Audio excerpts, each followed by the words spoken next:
20년 전부터 시작된 중국의 한국 훔치기는 최근 들어 더욱 노골적으로 진행되면서 한국의 모든 문화가 중국 것이라며 말도 안 되는 주장을 펼치고 있습니다. 며칠 전부터는 한국인의 소울푸드 떡볶이까지 중국 것이라며 우기기 시작했죠. 그런데 이보다 더 큰 그림을 그리는 나라가 있습니다. 바로 국토면적 세계 1위를 자랑하는 러시아죠.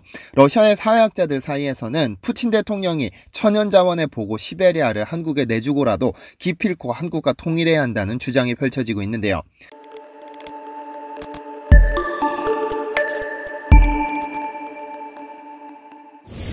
안녕하세요, 디스멘터리입니다. 누군가 여러분에게 한국인의 소울푸드가 무엇이냐라고 묻는다면 아마 열의 아홉은 떡볶이라고 할 것입니다. 물론 짜장면, 족발, 냉면, 치킨 등등 한국인을 상징하고 한국인이 사랑하는 음식은 넘쳐나지만 그중 떡볶이의 위엄은 감히 상상할 수 없습니다. 떡볶이 빠진 분식집은 상상할 수 없으며 피겨 여왕 김연아 선수는 선수 시절 가장 하고 싶은 일 중에 하나가 친구들과 길거리에서 떡볶이 먹어보는 것이라고 할 정도로 한국인들에게 떡볶이는 영혼과 같은 음식인데요. 그런데 최근 한복, 태권도, 삼계탕에 이어 떡볶이 공정이 중국에서 차근차근 진행되고 있습니다. 지난 4월 유튜브에는 한 중국인 유튜버가 차이니즈 스트리트 푸드라는 제목의 영상을 게재했습니다. 영상에서는 커다란 솥 안에 떡과 어묵, 고춧가루를 넣고 끓이는 한 음식점 영상이 담겼는데요. 주방장은 여기에 대파와 삶은 계란까지 넣으면서 우리가 흔히 먹는 떡볶이를 만들었죠. 아마 중국인이 찍지 않았다면 누구나 한국의 길거리를 떠올렸을 것입니다만 이 영상은 버젓이 차이니즈 스트리트 푸드라는 제목으로 올라가면서 떡볶이가 중국 음식이라고 착각하게 만들었습니다. 이미 중국은 이 유튜브라는 플랫폼을 중심으로 SNS를 통해 한국 문화 공정을 집요하게 실천해 오고 있습니다. 지난 1월 1,400만 명의 구독자 수를 자랑하는 한 중국인 유튜버는 자신의 채널에 한 영상을 게재합니다. 영상 속에서 그녀는 지극히 한국적인 음식인 김장을 담그는 모습을 담았는데요.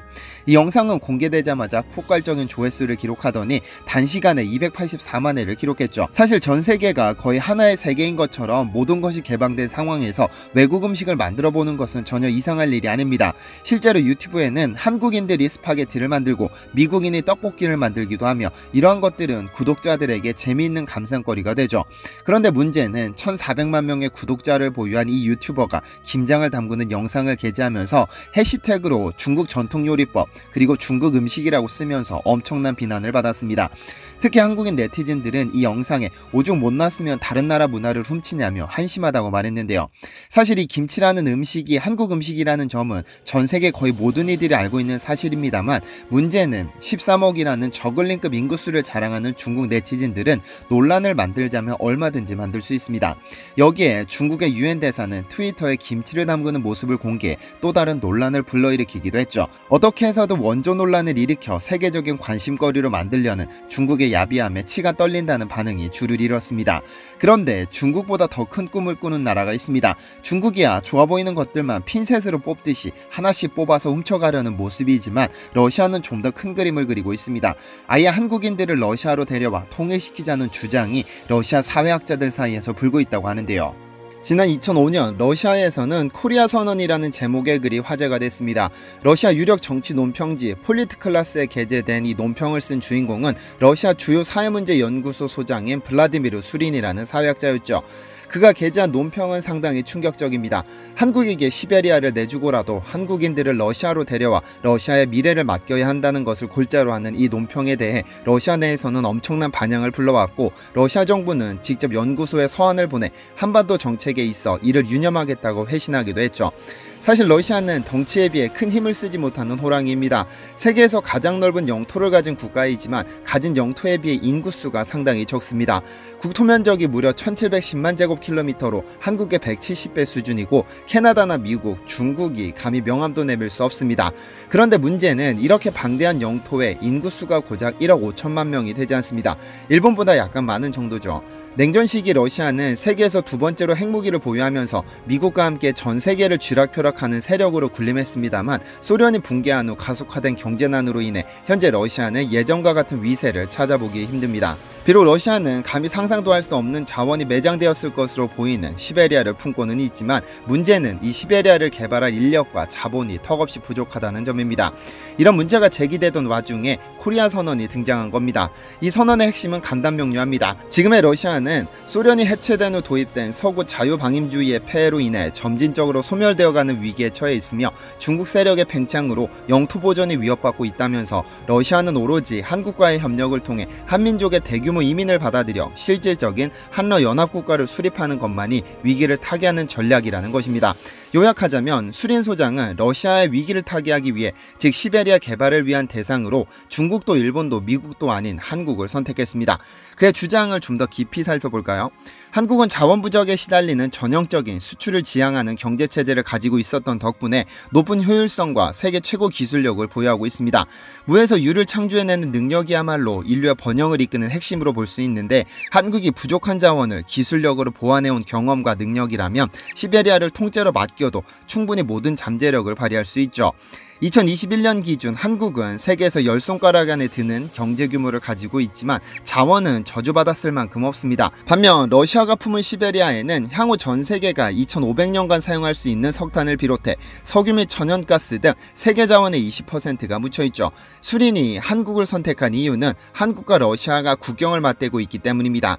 비록 북한이 러시아와 영토를 맞대고 있지만 만약 통일한국이 태어난다면 한반도와 러시아가 영토를 접하게 됩니다.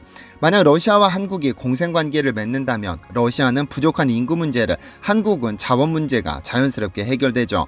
현재 중국과 인도가 세계 시장에서 큰소리 뻥뻥 칠 수 있는 이유는 전부 인구 덕분입니다.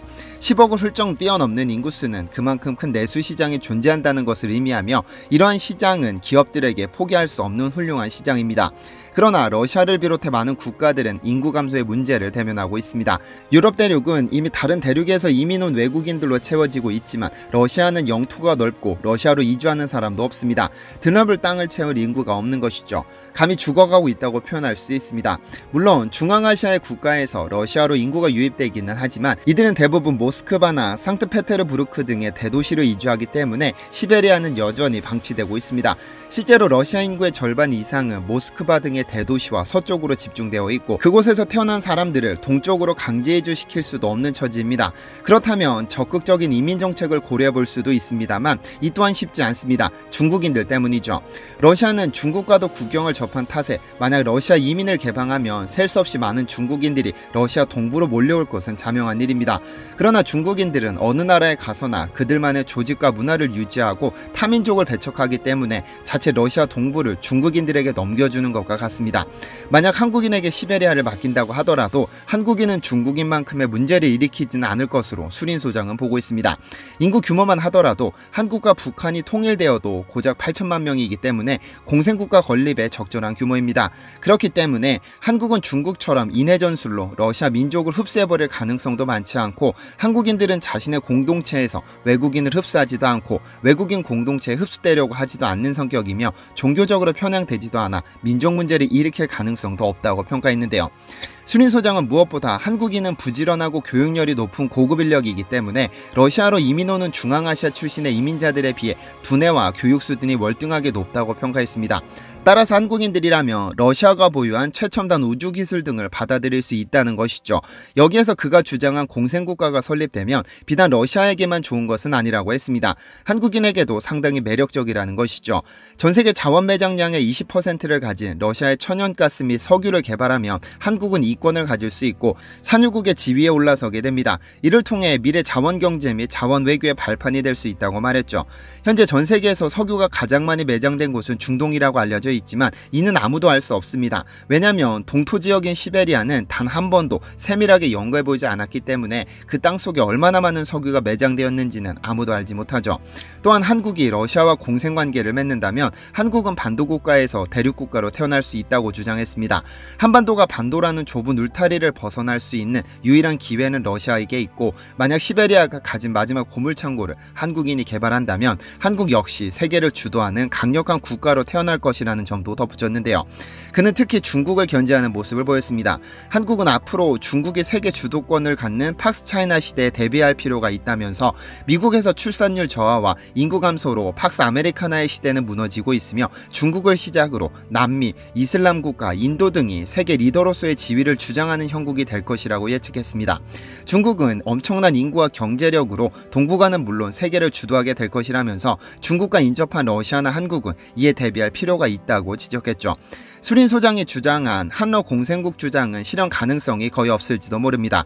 그러나 현재 한국은 지나치게 중국에 의존하면서 정치권까지 중국의 눈치 보기에 급급한 상황에서 러시아라는 새로운 파트너를 선택해 활로를 모색해보는 것은 어떨까요?